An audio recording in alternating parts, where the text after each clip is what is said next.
Gagawa tayo ng dough. Ayan, sa akin kasi tansya-tansyahan lang yan.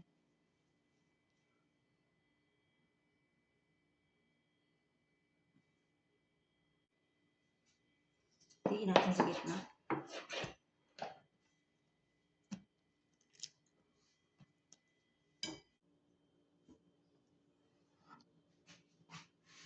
Dito lang may iba gawa tayong pizza.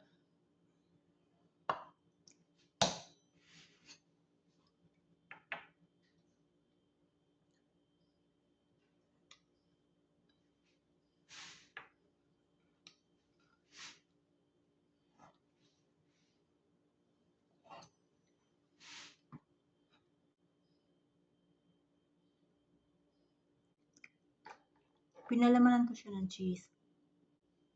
And mga loves, yung isa is mozzarella cheese. Ito naman, lagyan natin ng pita cheese.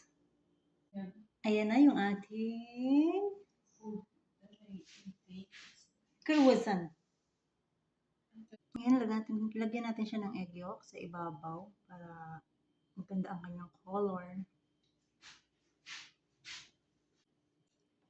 Ayun na mga loves, lagyan na natin siya sa oven. Pinainit ko na rin siya. After 5 minutes, ilalagay ko na nasa 180 degrees lang.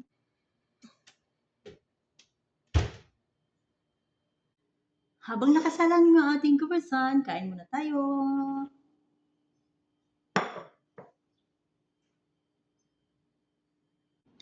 Ayun na mga loves, luto na. Malambot pa siya. Bye!